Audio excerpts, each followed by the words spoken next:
பெங்களூர்ல இருந்து என்னுடைய மனைவியோட வந்திருக்கிறேன். நான் இந்த காசி யாத்திரை இந்த சுற்றுலாவுக்கு வந்த காரணம் அதாவது எத்தனை பிறவையில் எடுத்தாலும் இந்த ராமனை இப்ப நடந்த சம்பவத்துக்கு அப்புறம் இந்த ராமனை பார்க்கணும் அப்படின்னு சொல்லி என்னுடைய நீண்ட பெரிய கனவு, நீண்ட ஆசை.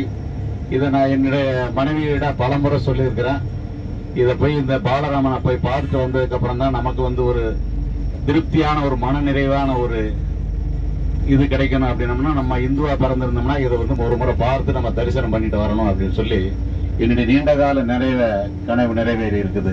ஒண்ணு, இந்த பலராமனை பார்த்ததுக்கு அப்புறம் நான் என்னுடைய மனசுல இருக்கிற ஒரு பெரிய பாரம் இறங்கிட்டதாக நான் நினைக்கிறேன்.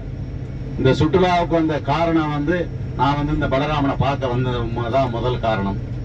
என்னுடைய சம்பந்தி ஆகிய தண்டபாணி அமராவதி, ஓய்வு பெற்ற பிடபிள்யூ சூப்பரண்ட் அவங்க, மற்றபடி என்னுடைய இரண்டாவது சம்பந்தி ஆகிய அமராவதி ரவிச்சந்திரன், அவங்க எல்லாம் பொள்ளாச்சி. அவங்க கூட்டு முயற்சியில நான் இந்த வந்ததுக்கு காரணம் என்னன்னு கேட்டோம்னா, நான் இந்த சுற்றுலாவில் வந்தது இவர் அசோக் சாரை நான் இது வரைக்கும் பார்த்ததில்லை. இந்த சுற்றுலா வந்ததுக்கு அப்புறம் ஏர்போர்ட்ல வச்சுதான் நான் பார்த்தது அவர் அறிமுகமான. அதுக்கப்புறம் அவர் ஏற்பாடு பண்ண இந்த சுற்றுலா குழுவில் இருந்த அனைத்து நல்ல உள்ளங்களும் பார்க்கும்போது எனக்கு ரொம்ப பெரும் மகிழ்ச்சியா இருந்தது. ஆகவே இந்த இன்ப சுற்றுலா நல்ல முறையில் அமைச்சு கொடுத்த திரு அசோக் அவர்கள், அதாவது ஒண்ணு சொல்லுவாங்க, கீர்த்தி சிறுசா இருந்தா கூட மூர்த்தி பெருசுன்னு சொல்லுவாங்க. ஆளை பார்த்தா அப்படின்னா எனக்கு அந்த அளவுக்கு ஒரு தெரியல.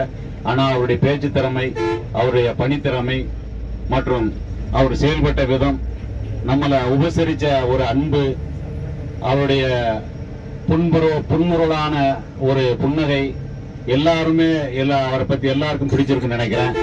இந்த சுற்றுலாவில் நாமளும் அவங்களுக்கு அவருக்கு நல்ல ஒத்துழைப்பு கொடுத்துருக்கோம்னு நினைக்கிறேன்.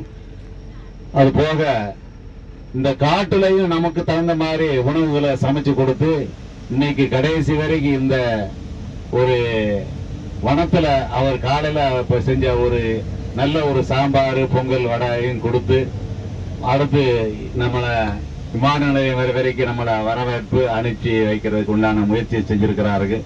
ஆகவே நாம் அனைவரின் சார்பாக நம்ம இந்த காசி இன்ப சுற்றுலா வந்த அனைவருக்கும் அவருடைய சார்பாக நன்றியை தெரிவித்து, என்னுடைய குடும்பத்தின் சார்பாக நன்றியை தெரிவித்துக் கொண்டு அவருக்கு ஆயுள்யம், ஆரோக்கியம், ஆயுஷ்வரியம் கிடைக்க எல்லாமலை இறைவனை வேண்டி உங்கள் சார்பாக வேண்டி நன்றியை தெரிவித்துக் கொள்கிறேன். நன்றி, வணக்கம்.